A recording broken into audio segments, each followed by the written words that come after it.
Big பாஸோட 7வது வாரத்திற்கான captaincy task இப்போ லைவ்ல நடந்து முடிஞ்சிருக்கு. ஏற்கனவே ரிசல்ட் தெரிஞ்சிருச்சு.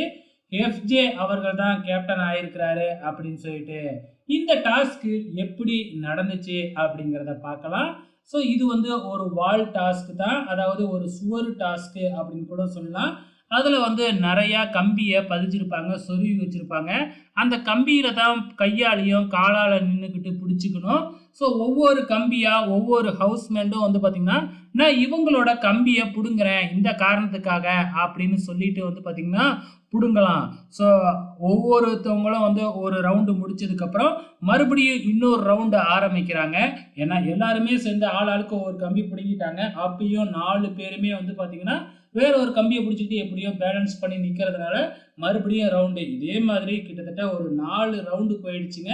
இதில் ஃபர்ஸ்ட் எடுத்த உடனே யார் எலிமினேட் ஆனாங்க அப்படின்னு பார்த்தீங்கன்னா சுபிக்ஷா தான் எலிமினேட் ஆனாங்க. இதுக்கு காரணம் யார் யார் அப்படின்னு பார்த்தீங்கன்னா, முக்கியமாக சொல்லணும் அப்படின்னு பார்த்தீங்கன்னா நம்ம பிரஜனோட கேங்கு தான். அவங்களுக்கு என்ன கார்டுன்னு தெரியல சுபிக்ஷா மேலே. ஸோ ஒரு டீமாக சேர்ந்து வேணும்னே வந்து சுபிக்ஷாவை ஃபர்ஸ்டே அவுட் ஆக்கிட்டாங்க. இன்னொரு காரணமும் சொல்லலாம், எஃப்ஜே அவர் இடத்த விட்டுட்டு சுபிக்ஷாவோட இடத்த பிளான் பண்ணி வந்துட்டாப்ல.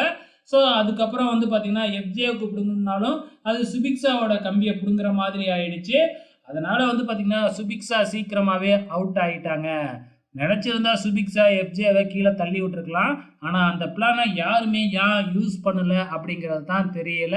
ஸோ தான் இடத்துக்கு எஃப்ஜே வந்துட்டாப்புல.